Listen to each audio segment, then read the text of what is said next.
and welcome back to the finishing line and another weekend preview. Dave's not here. Obviously, he's angry over a few things and whatnot, but we won't get into that. We are here. We're going to look over a good weekend's racing, but the main point we're here all to talk about, the Zoff is making his comeback on Saturday. Tom, we won't get into the race yet, but on a scale to 1 to 10, how much are you shitting yourself right now? A lot. I've had a couple of conversations with people where I've actually physically had to sit down. Nervous, and it's Wednesday. It's going to be a long week. So if people don't know, Zoffany Bay, Tom's pride and joy, the horse that won everything under the sun in France, well, his 100 grand handicap, is making his comeback off. How long layoff, Tom? 700 days? 700 days, yeah, on the button, yeah. A few... in a Premier handicap. Premier handicap, no less, Tom. Not even a nice back introduction. You Premier handicap, you win. Yeah, we'll see. Let's get to the race first. We'll get to that in a while. Look, as always, anyone who's new to the channel, hit that subscribe button. As Dave always says, it helps the channel, which it does. Our traction over the last few weeks has been amazing, which thanks to everyone who has helped with that. And just a quick reminder of our Cheltenham Festival preview, which we are having on Friday, March the 3rd at 8 p.m. The usual crack and all that 4 days. We will go through all the main races and we'll give our handicap selection at the end, like always. Look, our last video that we done live on YouTube hit over 41,000 overall. So let's see if we beat that. But right, we're going to start with tomorrow. We are going, wrong thing. Tomorrow at Clonmel. So we have Hidden Valley Lake, Tom, who is going in the Grade 3 novice hurdle. This is a race that Henry likes to use for his good horses, but it's also been a good grounding for a lot of good horses. Alho is running this race. Manila Indo, Don Poli, Monolith, Chris's Dream, all have been seen in this race. Hidden Valley Lake sees he's the favourite for the Albert Bartlett right now. Wins this, surely cements his pot at the top of the market. Yeah, I'm so nervous about the weekend. I'm so tempted to just say I don't care about any of these races because I really don't care. Let's go past. Don't care. Let's move on. Don't care to any of these, but no. Joking aside, Hidden Valley Lake has looked very impressive, hasn't he? His form at Cork has worked out well enough as well. Let's be clear about it. Monbeg Park and Cool Survivor, who turns, I know he doesn't turn up again, that's Search for Glory. But yeah, that form looks fairly strong. He's got to give £6 all round here. If he can do that and beat these, then I think he's a very worthy favourite, in fairness.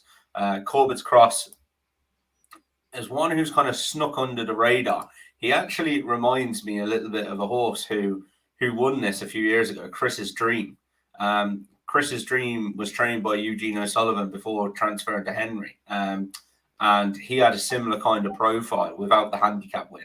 He'd won his maiden hurdle and then he turned up in this and he won by about a gazillion lengths, I think. He's an interesting one. If he could run to his mark, he should effectively beat Hidden Valley Lake because he's got a mark of 143. Hidden Valley Lake is 141. I'd say it's close between the two of them. I wouldn't really want to pick. I think the weight makes it very interesting. Another horse there, Monty Star, another trained by Henry. He gets thrown into this without winning a point-to-point, without winning the maiden. So interesting that he's showing up. I'd say they're taking the route that they'll try and run him in some big races, and if he doesn't win one, he'll still be a novice for next season. And then look, the rest are there, aren't they? But I think those at the top of the market should be better than them. And I wouldn't, to be honest, I wouldn't really fancy picking a winner between them. Sean, top two in the market. Are you looking anywhere else? Bar looking at your phone to see the Arsenal equalising? Yes, they did. Great news, Arsenal. We move on. This race, yeah, I think Hidden Valley Lake. I really like him. I do.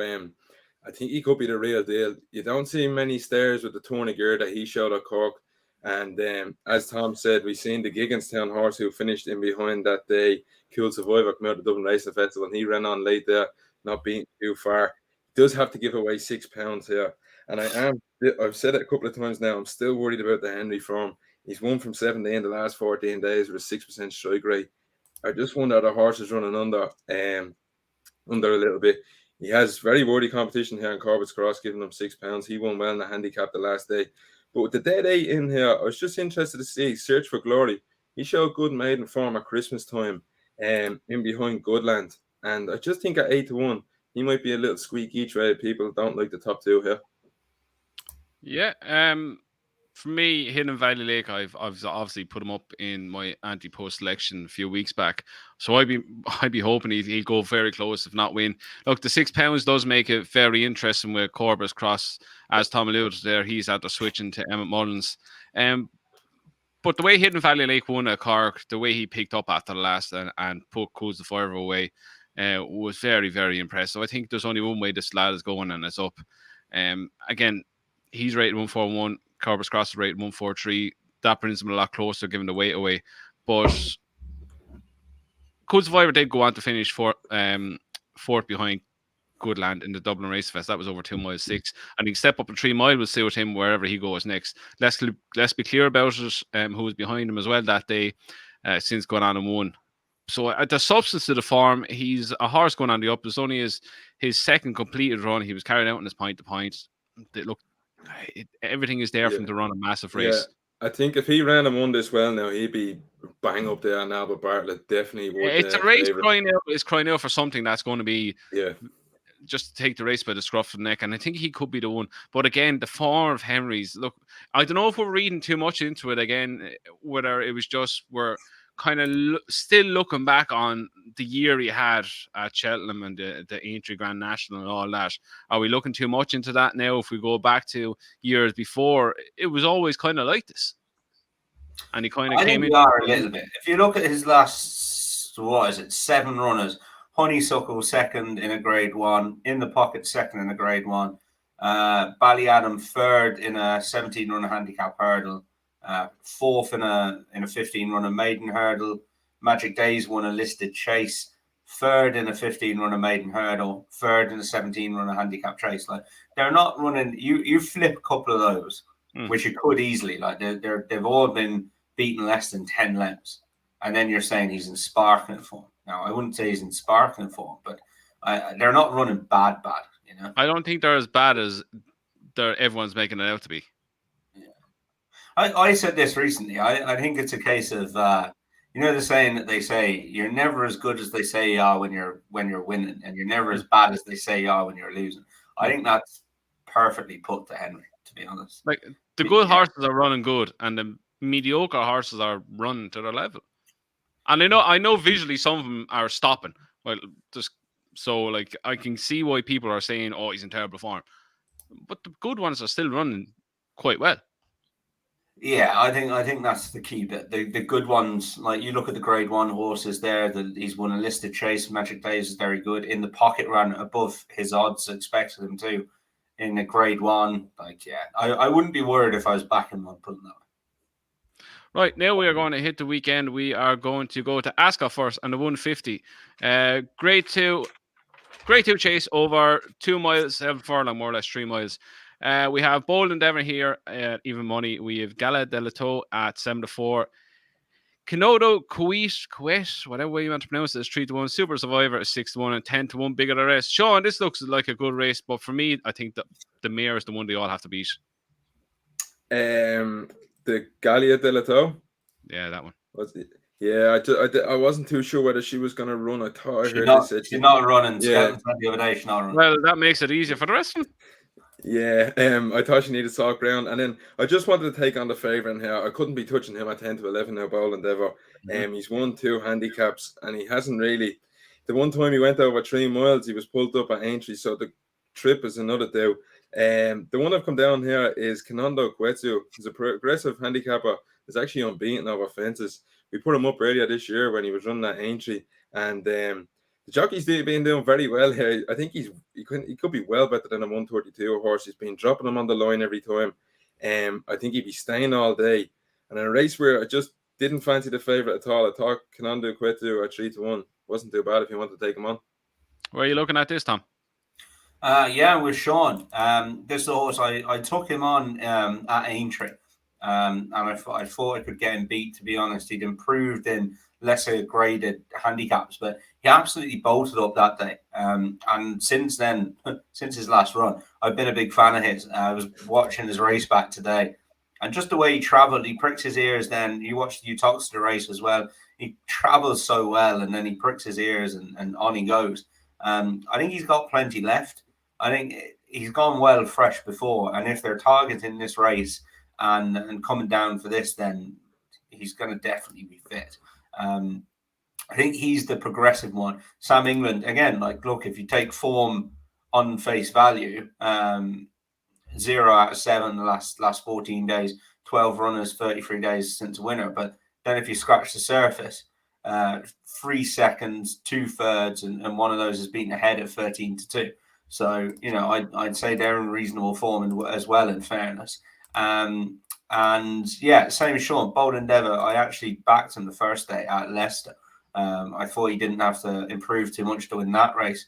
I think he's going to have to improve to go and win this race now. He's definitely done well for the change of stable, but just at the price, you're taking odds on about him and you're getting 3-1 on Canando Quetu. I will take the 3-1 all day long. Yeah, I just want to add, I think the key to Canando Quetu is the ground. I think that's why we haven't seen him. He's being kept at good ground, and we're going to get good ground, but it looks for this weekend at Ascot. So I think that's been key in keeping him off the track. Yeah, obviously we liked him a lot last season, and we put him up a few times. And look, he's 6 wins in a row, 5 being over fences, 1 of the hurdle. He started off at 107. He's 137 now. I was all over Dan Skeltonhorse here, but since she's not running here, I think he's I agree with you. He's the one that they have to go and beat. As you alluded to there, Tom, like the Bold Endeavour, he switched the stables to Nicky's there at the start of the season. Prior to that, the form wasn't up to much. So I think that a lot of his improvement obviously has come from the change of stable. But again, he does need to step forward again, I think, to win this. So, right, we are going to move on to the 225 Premier Handicap Chase over 3 miles. This is wide open, as wide open can be for an Ascot Handicap Chase. We've Captain Ord in a 9-2, Reeves Hill at 6s, Ashton at 7s, Lascallan at 7s, Danny Kerwin at 8-1. Fortescue last year's winner is 8-1 and 10-1. Bigger the rest. Tom, best luck. Yeah, no, I've got a bet in this, actually. Here we go. Yeah, one I'm quite keen on, and I never thought I'd say these words, but it's Danny Kerwin. I actually think he's got a cracking chance in this. And I backed him earlier today at 10s. I see he's now into a bit shorter than that. You get 8-1 in one place, and I definitely take that. Really good Ascot record. He's had 5 runs at the course, 2 wins and 2 seconds, including he finished second here last time out. That was his second try over 3 miles over fences. And he kicked on plenty early. He had them in trouble behind.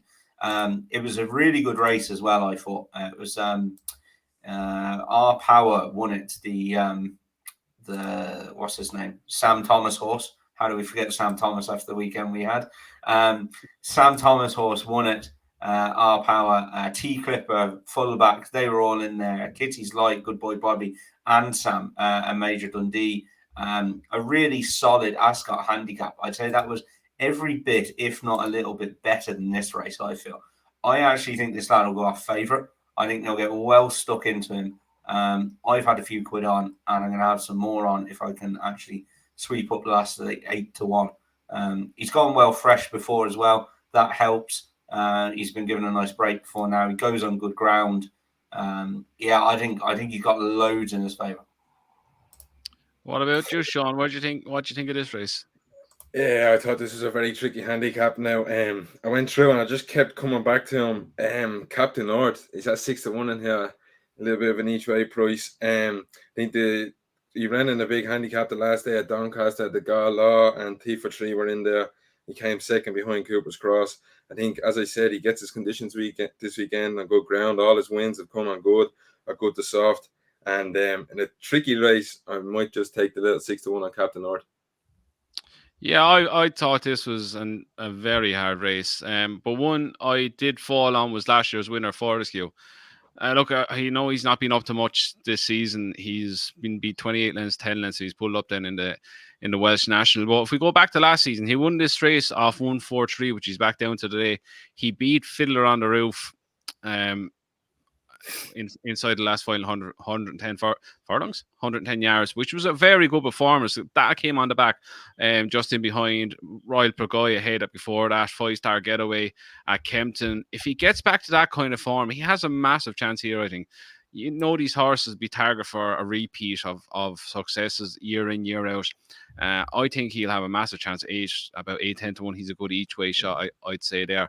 It's a pity the ground is not anyway softer, because I think if Dunboyne came over here on the back of his Thyestes second, he'd have a massive chance, but I doubt he's even coming over here now with the ground.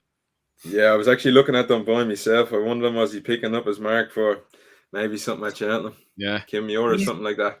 He's only rated £1 higher in the UK than he is in Ireland. That's quite interesting. Yeah, I thought maybe the Kim Muir or something like that, he could be aimed at. Right, Tom, Breed, you ready? 3 o'clock, Ascot. The 2 mile, 3.5 furlong, Ascot racecourse supports, box for kids, handicap hurdle, also supports Pimlico box at Ascot. Tom Zoffany Bay, best price 13 to 2, GSI. Yeah, I think this is the first time that we've actually previewed a Pimlico horse in a race. He's even made a thumbnail, Tom. Yeah, he's even made a thumbnail. Yeah, this is the first time I've actually done it there. And I don't know, maybe it's because it's Zoff, but I don't know. I'm really nervous. I don't know what to say. But yeah, look, Zoff's obviously an absolute legend, isn't he? We had a great run with him there over lockdown when he was running in France. He won 2 claimers. He finished second behind Adjas. He was 5th in a Cante 100 grand handicap. And then he went out and won a 100 grand handicap, listed handicap hurdle on his final start there. He got a leg injury after that. He was back at my neighbour's place a week later, which wasn't exactly what we expected or the plan. So we've nursed him back to health. He's had 1 or 2 just niggly problems. Nothing like, I know you hear this all the time off trainers and they say it's a load of rubbish, but and Joe Public says it's a load of rubbish, but he's genuinely just had 1 or 2 little niggly things that just held him up for a week or 2 here or there. He had his good long break, obviously, but look, he's been off the track 700 days. I'd say the handicapper's given him a chance because of that. He's also 9 years old. He's got his chance. The price is... Stop getting windy. Insane. The price is one of the most ridiculous prices I think I've ever seen in my life. To put this in context, He doesn't even know what to say. to put this in context, you can back West Balboa, who ironically is a full sister to Cotty, so you just know she's going to do us on the line, don't you?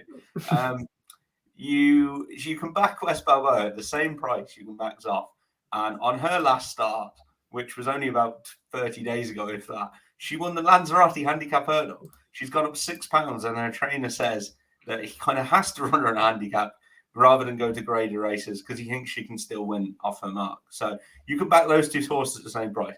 I think you'll drift, lads. I think you'll get a much bigger price on Saturday about Zoff. Look, have your 5 each way in him anyway and cheer him on for me. It's just great to see him back at the track. So, Sean, if the next words are not the Zoff hacks up, you'll never come back to the show. Oh, listen, I was going through this, and then I look at the Marcus Springer's 33 to 1 and the 5 to 1, and I'm thinking, why am I even looking? You didn't mention that one. You didn't mention that part. I was waiting for you to mention that part.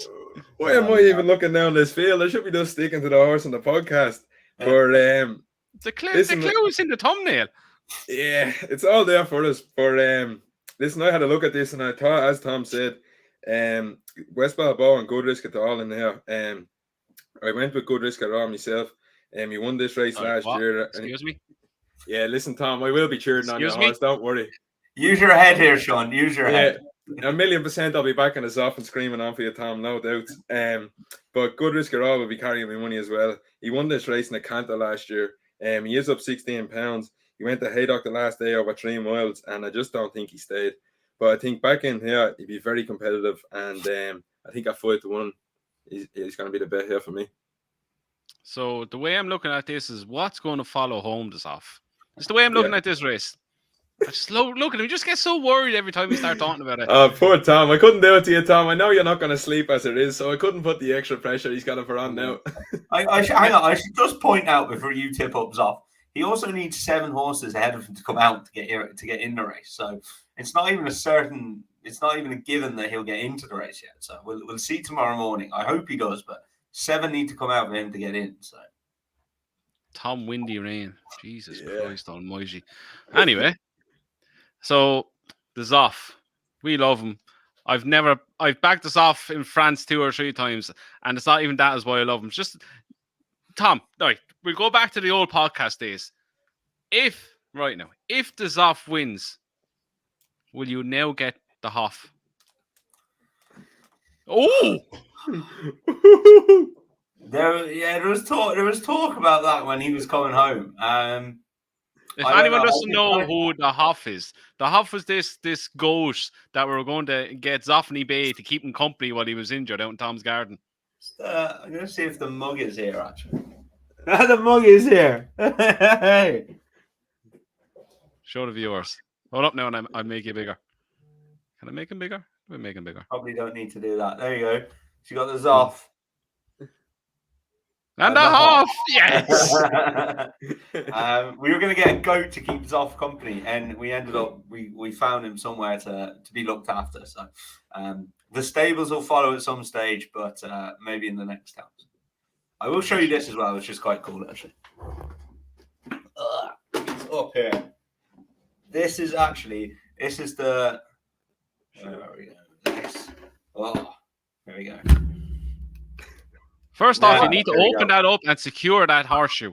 That's the shoe that Zoff wore in when he won the Cante in Auteuil. So fantastic. Me and Nat have got one each of these. I made them. I was the thoughtful one. So that's like my prized possession. Sits on my desk. So Tom, when he comes in on the snap on Saturday, the first thing we're gonna do is take out a shoe and get a new picture printed. Yeah. First thing, getting a new set of shoes next week. Yeah. Look, you're gonna tip him up anyway, Andrew. I know you are. So. Oh, head, heart, everything is telling me this off. Even though heart is telling you this off. Head is definitely the head. Right, the heart is telling me this off. The head is telling me something else. Look, it's a race, and I went through, and I'm finding it hard to even take myself away from because it's just so sentimental and everything to go with it. But if I was having an each way bet, I went for an each way, not even a win one. 50 ball. He's a horse that has a lot of talent, but he has no brain cells. God bless him. He had a very good start to his hurdling career here. I think he was second in the Betfry hurdle 2 years ago, I think it was. Then he had a stint chasing, and he just didn't take to it at all. He came back over hurdles. It was at Ascot, as far as I know, and he won quite easily off 130. And he's always up by the pace, but he had his comeback run. He was dropped in, and the handicapper politely dropped him £2 for that. So he's back down to 128. Which is back to his last winning mark, which is very nice to the handicapper. And I think he'll have a massive chance to leave place in your 4 or 5 places if you get on this. But I swear to God, if the Zoff wins, I'll cry. Oh, true, Tom. I think I shed a tear myself. Tom, if anyone from Pimlico is going to be with Tom on Saturday, please, for the love of God, just stick your phone on him for the whole race. Do not. Do not do that. And if he wins, the tears will flow, and it's just going all over Twitter. Yeah. So, fantastic. But Tom, the race on ITV, I'm not saying he's going to win, lads, at all. But if he did, I would make an absolute tit out myself. I guarantee. That's fine, Tom. You can do whatever you want on ITV then. Yeah. You've seen those Fergus O'Brien celebrations where he's like running around the parade ring. Yeah. No, I want the Mick Winters one. What's that? Rolling around in the muck. Oh Jesus! Yeah. Yeah. Good. Look. I wouldn't rule anything out, lads. Nah, but in all serious, look, we hope he runs well. We hope he comes back in one piece, more importantly. But come on, this off. Thank you. Yeah, he gave us a lot of entertainment during lockdown, and I know the WhatsApp groups we had going then and stuff. everyone was tuning in, watching his races in France and stuff. So I know it's great to see him back. And honest to God, now I know everyone says this, but once he comes back in one piece, he's got a retirement home with us for life. So no, he's not even a racehorse. He's part of the family at this stage. he literally is. We're all going over to watch him. So Siobhan going as well. yeah, yes, she's not missing that. Brilliant. Right, away from all the sentimental and all that before we never come away from it. We are going to move on to the Ascot Chase, 3:35 over 2 miles, 5 furlong. Fakir Dillery is in here at 11-8 favourite. Pictory is a 5-2. Shishkin taking a step up in trip is in here 3-1. We have Miller Bank, First Flow, Manila Drama, and I Right. Tom, Fakir Dillery, yes, he won last time, but he was handed a race after Honton Calor fell at the last. He kind of looked like there was a very little spark there. 11-8 is very hard to trust him on that price. Yeah, this is before we even get into it, definite no bet race for me. Because you'd be still crying after the Zoff. Sorry. I'm crying one way or another anyway. But yeah, look, definite no bet race for me. He hasn't looked himself this year, has he, Fakir, even though he's gone and won and finished second in the Grade 1. I look, someone says take him on. I was all over him for this last year. I was well stuck into him. I thought it was a good thing. I think he's got more on his plate this year. Pictory is the one in form, isn't he? But his form has got to come up another level now. Those 2 Grade 2s he's won are probably listed races. To me, that's literally his level. Yeah, and I think winning those is I don't see him as a Grade 1 horse. Even I'd see this as a Grade 2 race, to be honest, for the caliber of horse in it. I think Fakir is not sparkling. Pictory is a Grade 2 horse at best. And then you've got Shishkin. And I agree with Johnny Deneen on something which doesn't regularly happen. And it's that you couldn't back Shishkin. Shishkin can go and win, for all I care. But just a horse that is coming off the back of how he's ran the last couple of times. Just could not touch him. No bet race. Well, I'll just touch on Shishkin there and I'll throw it back at you. Look, I get his whole form his last 2 runs. Even his form of his wins are by and far the best here. I even said myself you could never back him after this, after what happened at Sandown. But on the hindsight of it all, the horses in around him haven't really done anything bad for the form, bar Grenadine. Like Gentle Lemmy has come out and won the Grade 1 at Dublin Racing Festival. Dunvegan was beat off top weight in a Grade A Premier Handicap. Edward Stone was second in a Grade 1 after that. So it was just Grenadine leaving it down. But he did look, I get the whole thing, he did look like he was labouring a lot from the start. Step Up and Trip looked the obvious decision. If he comes back to anywhere near his best, he carries these. But that's a massive if. Yeah, you could look at it like that, and he could, as I said, he could well win this because he could end up running to a Grade 2 level and winning. He just doesn't, that run in the Tingle Creek, like he just didn't look anything like the Shishkin we knew before Cheltenham. And when horses are regressing, like how much has he regressed? I don't know. I couldn't put a number on it. So it's hard to know. I wouldn't be backing it. And this is another one of these that I think this whole Step Up and Trip thing. The horse is a shadow of what he looked like last season, like and the season before. It's and I know you love Bob and I love Bob, but it was like the whole thing with him. Oh, it's just fences. Well, it's far from just fences. It's like Shishkin, Step Up and Trip. It's far from just a Step Up and Trip. I don't think Shishkin's going to come out and look like the rocket he looked just because he stepped up to 2 mile 5. And again, we probably go back to the day it started. It's the day he beat an Ergamine in this race. Yeah, it probably was. Like those races can leave marks on horses for different reasons. And now we even look at an Ergamine. This is his performance at Cheltenham. But anyway, Sean, what are you thinking with this one? Yeah, I tore this apart and I still came back to no selection. I'll just run through them. I thought Fakir, will he actually run here, do you think? Like, Aloha's now come out of... Do you think so? Hello, coming out of Ryan there, I just thought maybe they might skip this and head straight to Cheltenham. There is a chance. I thought that as well, to be honest. If he was mine, that's what I'd do with him anyway. Yeah, I just thought that, and a little bit of a drift as well. So I just wonder with tomorrow morning, Pick Doherty, I thought the level that he's been winning at is his level, as you have touched on. I don't think he's up to beating these caliber horses. I think he'd be found out. And Shishkin, I couldn't trust him as far as you could throw him, to be honest with you.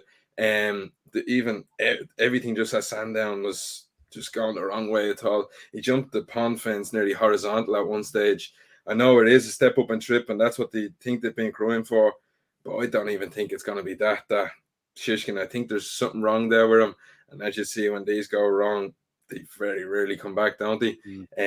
So rather, if the step up and trip brings it back in them, maybe, but I wouldn't be backing anything here. I think it's a watch and brief all round for the three of us. Yeah. Right, off the Haydock now, 205, the Reynolds Hurdle, grade 2, over 3 mile, half a furlong. Next destination is in here too. The one favourite, last seen finishing second to Galvin in the National Hunt Chase. He's actually changed trainers as well. Was with Paul Nichols, now with Nicky Henderson. Earn River in at 11-4, Pershima in a 4s, Ashtown at 9-2, Greenbrook 9-2, and bigger the rest. Sean, to me, this is grade 2 by name. If you take Next Destination out of it, there's not much there. Next Destination is 11-year-old now at this stage. To me, this has definitely been used as a prep for a chase target, and the rest of them are not horses I want to part money with to back. Yeah, a little bit of a different bet here for the viewers. This is a scream lay places here for me for Next Destination. I'll be laying him the 3 places here. This is second time coming off a big comeback. He's off over 700 days, and in here I can't see why he is 2-1. But then again, I can't see at the same time. The level of horses he's in against aren't the best. But I couldn't be touching him off a layoff. And people look and say he came off a big layoff from a second the last time. But this is the second time around. And as you said, he's now 11. Is he going to really come back? He's up against 4 horses who are going to run up to their marks. And I could not be touching him at 2-1 in here now. Tom, what about you, boy? Yeah, I'd be the same. I don't really have a bet for this race. I can see Sean's angle there, place lane Next Destination. He'd be fairly short in that market, so he couldn't put you off that. But yeah, look, it wouldn't be any kind of a bet for me in this race. What I would say is, how many horses, and if anyone can give me the stat, please tag me on Twitter or something.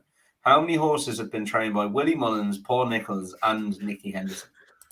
I'd say that's a fairly small sample size. If not 0, I'd say, Tom. I'd say he could be the only one. Yeah. And what's the thinking behind that now? Like, I don't get that you're moving from Paul to Nicky. Yeah, I think all the owners pull them horses out of Nichols' yard, I think, maybe. Yeah, I think all the horses left Nichols' yard. Yeah. Well, that answers that question. And he was in Willie's force, so I don't think they were going to send him back to Willie then. Like just looking at his pedigree and going through, and there's a couple of horses in there. They come from a Waterford bred family. It's all those Liss horses, Blazing Liss, Cracking Liss, and all those. I'm just seeing that Blazing Liss actually won his bumper in May 2003, and I can remember it winning its bumper. Wow, you're old. Wow. Older, but yet younger. Right, we are going to move on now to the 240. And this is the Betfred Grand National Trial, over 3 mile 4 furlongs. Fontaine Calange is in a 5-1. Good old Bristol Moy in a 6s. Quick Wave 8s. Small Present 8s. Grumpy Charlie at 10s. Not a Chance 10s. Omar Mareshi at 10s. And she's 10-1 bigger the rest. Tom, this is a kind of race where you love a bit of value. And where is the value line here? Let me find. Oh my God, I just teed you up lovely, like. You did. I was struggling in this, to be honest. I couldn't find anything. Can you? Sean, where's the value? Mother of God, I've never seen you up again. In this race, I'm going to the top of the market, and it's going to be Fontaine Calange in here for me. His first time out this season, he beat the big breakaway here, who went on to finish second in the Welsh National. He fought back to beat him on the line, so the distance won't be a worry over 3 1 4 here. He then went on to Kempton at Christmas, where he just lacked a bit of pace around the sharp track, and he was caught out when the race heated up. And if you look at the replay, he was out the back of the telly, and you think he was going to finish pulled up. And then he came storming through and came late for fourth. I think back around Haydock will suit him. And off a marker of 137 and carrying a weight of 10 stone 11 around this sort of distance, I think is going to help him. And he's one of my better bets of the weekend here. Find the value, Tom? I think that's fair. No, I'd looked at him when I was going through it, but yeah. Fair enough. Look, if this ground was heavy, I think Bristol May would have an absolute massive chance. He technically finished second in this race last year, but he was handed it after the Galloping Bear was disqualified for having some drugs in the system or whatnot. But the thing on that day, he was 26 lengths clear of third. Now, I know he's a 12-year-old, but he's a Haydock specialist. But on the good ground, they still probably go a bit too quick for him. But saying that, I wouldn't put anyone off backing him if they really fancied him. But one that I kind of do like is Omar Moretti. He finished second to Gold Cup Boy last time at Ayr, where he was headed and he looked outpaced, and then he came home quick again. He has the winning tread for the last 2 seasons. He won 2 last year. He won 2 the year before that. He's a horse going under the radar just because he's trained by Alex Hales, and I think he has a massive chance. Back on a bit of decent ground is where he had his wins. He had soft and good to soft. Even though he has won on heavy ground before, but his best performances have come on better ground. Sean Bone, who I love over a fence, I think he's one of the best jockeys over a fence, is on board. And off 136 unchanged mark from last day, I think he has a massive chance at 10-1. Now we are going to Wincanton, and we're going to the Kingwell Hurdle, which is on at 342. Tom, for me, I think this is one of the word we don't like to use, one of the certainties of the weekend. I think First Street wins this, and I think he wins it easy. Wow. Yeah, I'll go with that, because do you want me to tell you the truth? What? I gave up at this stage and started watching replays of Zoff's races in France. That's fair enough. That's understandable this week. Sean? Yeah, I agree with you. He's going to be my best bet of the weekend. I first wanted to start off where I like to move. You probably know how I feel. We brought him up a couple of times. Yeah, I think he's one of the worst Greatwood hurdles, and I think he's way overrated. And then Nappers Hill, the question was, I think he was based off what he done at the start of the season when he beat Skill Royale, getting £6, and I don't think Skill Royale's half the horse he was this season. We've seen him at Leopardstown the last 2 years out there, and he just didn't look the same animal. And I just think Nappers Hill is a little bit overrated, in my opinion. Fourth Street is getting £2 again here. I know there was over a 4 distance at Cheltenham, but he beat the pair of them in there by 8 lengths and 17 lengths. I find it very hard to see that form turned myself, and getting the £2 again here. I think Nappers Hill takes all the beating. Oh, not Nappers Hill, sorry. Fourth Street takes all the beating. Yeah, look, First Street, I think he's miles clear. Even go back to last year, he was second at the Betfair Hurley. He was second in the county behind State Man. He finished 5th behind John Bon at the end of the season. Then he came out as a 5-year-old and won a handicap off 12 stone, which was a massive performance, and he done it really easily. Then you go to Cheltenham and the Rick Heel Hurdle. There was over, what was it, 2 mile, 4.5 furlongs. He was behind Marie's Rock and Dashel Drasher, which is quite decent form, to say the least. Dashel Drasher went on to finish second in Cleve Hurdle, and after that, I think he is absolute miles clear of a lot of these, and he's getting weight off Nappers Hill as well. To me, he jumps around, he wins with his head in his chest. I think he's just miles clear of what any of the rest of them have done. I agree. Right, the last one we are touching on, we're off. Come back over here to Ireland, and we are going to Gowran Park for their Red Mills Day, and we are going to go for the Red Mills Chase. 2 miles 4, grade 2. We have Capadano making his comeback. We have Donald McCain after sending, well, we don't know if he's at sending more, but he has entered in Manila Drama, French Dynamite, Battle Over Diane, Durasso, Hunt on Clore, coming here on the back of his fall and the Clonmel Chase, and Jadanley. Tom, by the time Zoff race was over, did you even bother going to Gowran Park? No, okay, that's fair enough. The only thing I will say, apart from is I think Horton Clares, I would want to give him the chance to go and show he can do it again. He ran a lovely race in the John Dirk, and he was going to go and win at Fairless. And I want to give him the chance to see that he can do it again, because I think he can. And if he can, he becomes a player then, in the likes of a Ryanair. I know he has to get supplemented and whatnot, but he wasn't beaten. His Cheltenham form is good. He wasn't beaten far in the Triumph. He wasn't beaten too far in the Arkle either, and he looks like an improved horse this year. So I think it's fair to give him another chance, which I'm willing to do, and I think he'd be a bet for the weekend. Once he's a little bit of a price, he'll be a bet for the weekend, I think. And I think there's a couple in there that, like Capadano, Janadale, I like them, but I think they're gonna, they're probably gonna need their reappearances. And Horton Clares is fresh and ready to go. I thought Ruby's analysis of him jumping was very good. They showed in the road to Cheltenham why he fell at the last, and why a horse like French Dynamite, who made a worse mistake, got away with it. And it was all about his jumping, his legs landing when he jumped, and he landed with his two legs at the same time rather than one and then onto the other. And he just couldn't, because he landed on them both at the same time. He went to get his next one out, and he just crumpled over on landing. So an unlucky fall, in fairness, a very unlucky fall. So I'd be very sweet on him now for the weekend. Sean, same with you? Yeah, I was the same as Tom. I thought the two JP horses in here having the season debut, I imagine they have bigger targets ahead, and Capadano has to give a lot of weight around. Hot on Colours, he just looked like he was getting it all together last day, didn't he? Maybe to step up to 2.5 miles might have been just a trick this season. He was definitely going to win for me the last day. I can't see French Dynamite has to give him £3 again. I can't really see him turning that form if he runs up to that mark again. And I think them two are the horses to be going and beating here. Yeah, look, it'll be a watching brief for me, but it'll be all about watching Hunt on Clore. As Tom said there, if he comes here and he stays on the feet and he does what he was going to do in the Clonmel Chase, that throws his hat into the Ryanair straight away on the back of Allaho being ruled out for the season.